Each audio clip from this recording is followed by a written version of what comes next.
ఈ ఈవెంట్ చేసాను చెప్పినప్పుడు అమ్మాయి వెంకటేశ్వర చెప్పినప్పుడు నేను చాలా సంతోషపడ్డానమ్మా.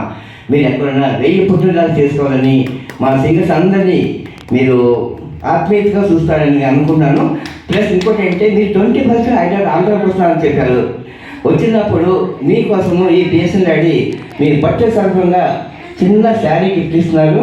మీరు మా డాడీ అనుకోండి, నా శారీ కూడా కట్టుకొని నా ఈవెంట్కి రండి. మీతోటి నాన్నగారితో అమ్మాయి వెంకటేశ్వర గారు అలాగే నా సింగర్స్ అందరితోటి మనం ఆ రోజు మీ బర్త్డే బిఎస్ఎన్ గారు జరిపిస్తున్నారు. మీకు థ్యాంక్స్ అమ్మా. థ్యాంక్ యూ సో మచ్ అండి. నువ్వు కూడా నాకు పెద్ద కూతురి అమ్మా.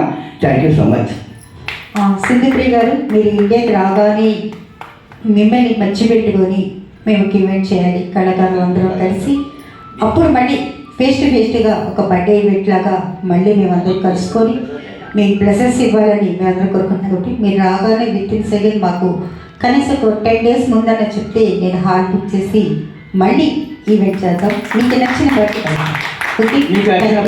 Thank you so much. మరి ఎంతో మందికి ప్రాణాలు పోస్తూ ఒక గుండె ధైర్యంగా నిలబడి తెలంగాణ ముద్దుబిడ్డ ఈరోజు యుఎస్లో మరి అంత జాబ్ చేస్తూ అంత విధిగా ఎదుగుతున్నారంటే అది మా అందరికీ గర్వకారణమే. Thank you so much. నిజంగా మీ బర్త్డే మేము చేసుకుంటే మేము హ్యాపీగా ఫీల్ అవుతున్నాము. నాన్నగారికి మీ నుంచి మేము థ్యాంక్స్ చెప్పుకుంటామండి. Thank you so much.